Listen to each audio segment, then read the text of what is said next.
اپنا بنا لیجئے، سایہ عافیت میں بسا لیجئے۔ خدا نے فوراً قرآن کی آیت بھیجی، میرا حبیب اپنی ایک قریبی عورت کو اس کا حق دے۔ میں ویڈیو کیمرے کی موجودگی میں تفسیر در منصور، تفسیر کبیر، تفسیر روح المعانی، تینوں تفاسیر اہل سنت کی ہیں۔ جب یہ آیت آئی تینوں تفاسیر میں لکھا ہے کہ رسول نے فاطمہ کو بلایا اور یہ فدق فاطمہ کو لکھ کے دے دیا، اگر کوئی اور بیٹی ہوتی جگیر سے حصہ ملتا۔ یہ جگیر منتقل ہو گئی بی بی کے نام، توجہ ہے۔ حضرت علی نے فرمایا قال نعم، فرمایا جی ہاں، اے عمر فاروق آپ نے جو فرمایا درست فرمایا۔ انبیاء اپنی وراثت میں کچھ نہیں چھوڑتے سوائے جو کچھ ہوتا ہے وہ صدقہ ہوتی ہے، صدقہ ہوتا ہے۔ گویا باغ فدق جو تھا وہ آل بیت کی وراثت میں نہیں تھا، بلکہ وہ کیا تھا؟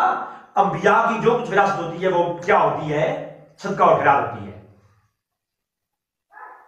اب اگلی بات، جو روایات موجود ہے کہ جن پر اہل سنت پر اعتراض ہوتا ہے کہ اما فاطمہ الزہرا سلام اللہ علیہا کو باغ فدق ہبہ کر دیا تھا حضور اکرم صلی اللہ علیہ وسلم نے، تو ان روایات پر بھی ہم ایک نظر ڈالیں گے۔ امام جلال الدین سیوطی نے در منصور کے اندر یہ تشیع ذاکرین بڑے شور اور زور سے اپنے منبروں پر یہ خطاب کرتے ہیں کہ اہل سنت کی در منصور میں امام سیوطی نے یہ روایات کو لکھا ہے۔ امام سیوطی گزرے 911 ہجری میں، حضور کے زمانے سے 900 سال بعد گزرے، تو 900 سال کے درمیان والی جو اسناد ہے سند ہے وہ بھی دیکھنی پڑے گی نا بھائی۔ تو در منصور کے اندر امام سیوطی نے اس روایت کو لکھا، اور امام سیوطی نے ساتھ میں حوالہ بھی نقل کیا کہ امام سیوطی نے یہ کہاں سے نقل کیا ہے، تو اس پر ہم تھوڑی سی بات کر لیتے ہیں۔ علوم حدیث اور فن رجال کو سامنے رکھ کر اہل تشیع کی کتاب میں، اہل تشیع کی کتاب میں دیکھیں گے کہ اس کی ان روایات کی حیثیت کیا ہے۔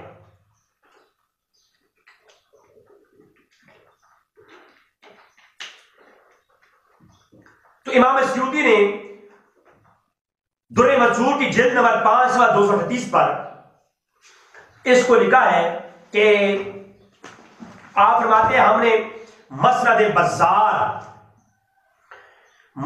بزار کے اندر اس روایت یہ روایت موجود ہے، مختلف کتب حدیث کے اندر بھی یہ موجود ہے، لیکن میں مسند بزار پڑھوں گا اور مسند ابی یعلا پڑھوں گا جس میں یہ روایات موجود ہیں۔ یہ در منصور کے اندر جلد نمبر 5 صفحہ 238 پر روایت موجود کہ جب یہ آیت نازل ہوئی واتی ذی القربى حقا، سورۃ اسرا کی آیت نمبر 26 یہ نازل ہوئی، تو اس آیت کے نزول پر حضور نے باغ فدق اما فاطمہ کو ہبہ کر دیا تھا۔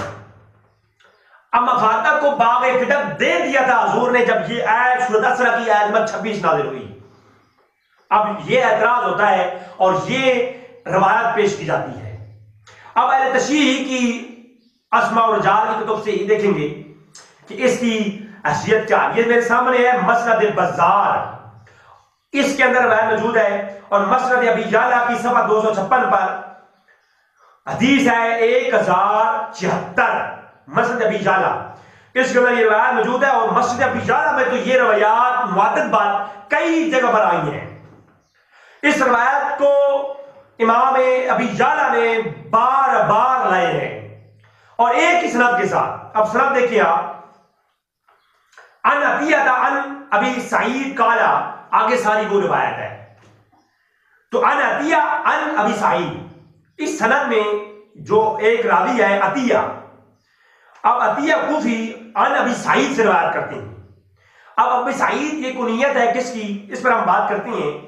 اب یہ اہل تشیع کی کتاب ہے میرے پاس، اہل تشیع وہ کہتے ہیں کہ موجود ہے اس میں ترقیع المقال فی علم الرجال، اسماء الرجال پہ لکھی جانے کتاب، اور اہل تشیع کے ہاں بہت بڑی معتبر، کہتے ہیں کہ یہ عطیہ کوفی شیعہ رافضی تھا۔ کون تھا؟ یہ شیعہ رافضی تھا، اور جو کہ اپنے استاد محمد بن سالم کلبی سے روایت کرتا ہے۔ کس سے روایت کرتا ہے؟ محمد بن سالم اس کا استاد ہے، اس سے روایت کرتا ہے جس کی کنیت ہے ابو سعید. کس سے روایت کرتا ہے؟ یہ محمد بن سالم. اگر آپ ابن حجر کو پڑھیں تو اس کو بھی ثقہ راوی نہیں کہا گیا, یہ بھی اس کو کذاب راوی, اور بعض محدثین نے کہا کہ یہ مجہول ہے, یہ وہ سالم ہے جو امام بخاری جس نے کیا ہے, یہ وہ سالم ہے یا نہیں ہے, تو اس پر اختلاف ہے. اور کہا کہ یہ محمد بن سالم کلبی جو ہے یہ عطیہ کوفی کا استاذ تھا, اور عطیہ کوفی خود شیعہ رافضی تھا, اور یہی مقال تلقی اور مقال کے اندر موجود ہے کہ اس کی کنیت تھی ابو سعید. اور یہ جو عطیہ تھا یہ لوگوں کو دھوکہ دیا کرتا تھا اس بات سے کہ جو اس کے استاد کی کنیت ابو سعید ہے نا, اس کو ابو سعید خدری بتانا تھا. وہ یعنی وہ لوگوں کو کہتا تھا کہ میں نے ابو سعید سے روایت کیا ہے, اور لوگ یہ دھوکہ کھاتے تھے کہ ابو سعید خدری ہے یہ, حالانکہ یہ اپنے استاد محمد بن سالم کا نام نہیں لیتا تھا. کیا وجہ ہے کہ نام نہیں لیا؟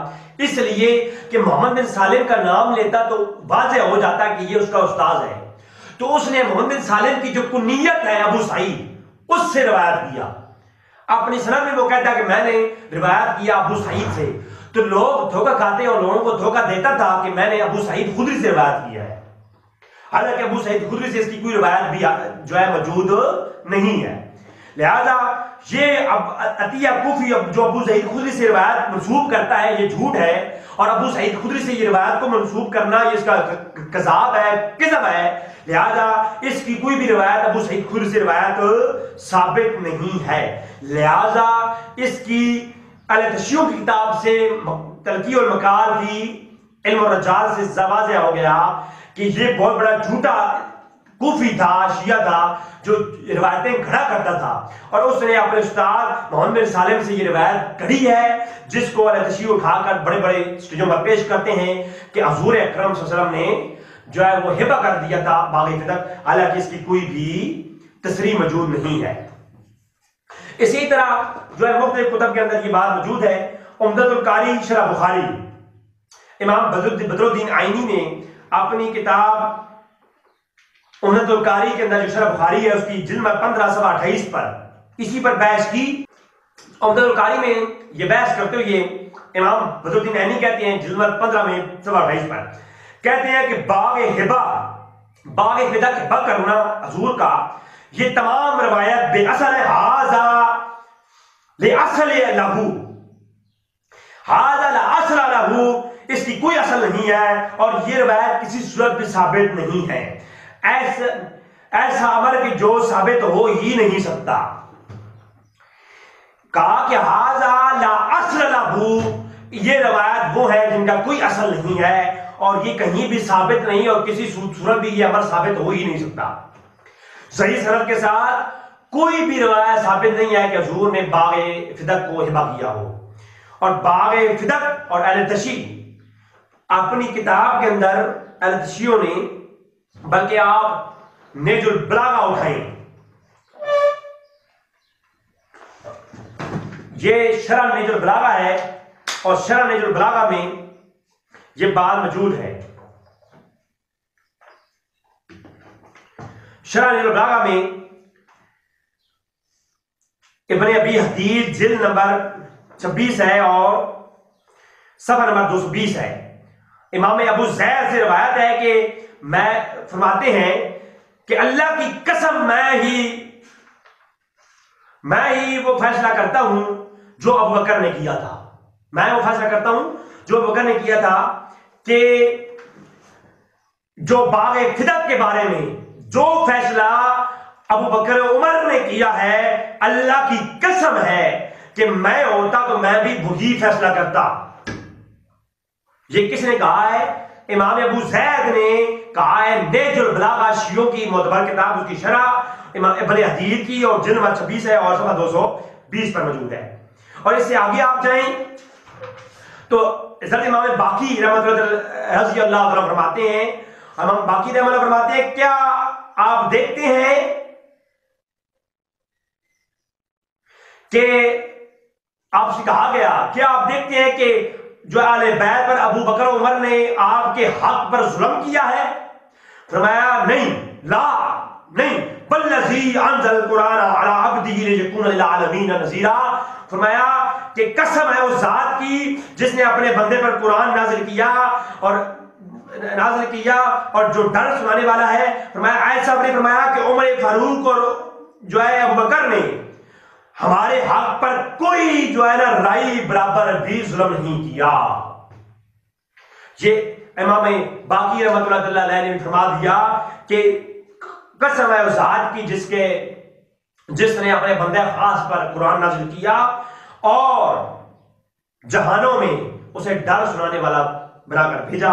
فرمایا قسم ہے کہ ابو بکر و عمر نے ہم آل بیت کے حق پر ذرہ برابر رائی برابر بھی کوئی ظلم نہیں کیا۔ اسی کے سوا آپ 252 پہ آ جائیں، سوا 252 پہ فرمایا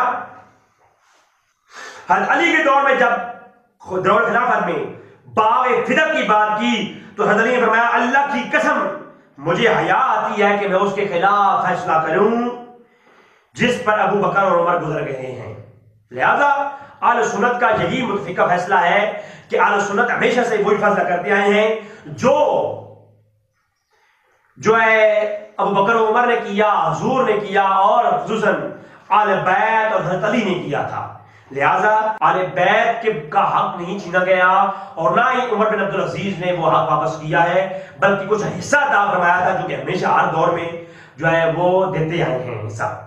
لہذا باغ فدق یہ مسئلہ جو ہے میں نے آپ کو اہل سنت کا جو کتابوں میں موجود ہے وہ پیش کیا ہے، بخاری مسلم میں اور دیگر کتب حدیث میں بہت کچھ موجود ہے۔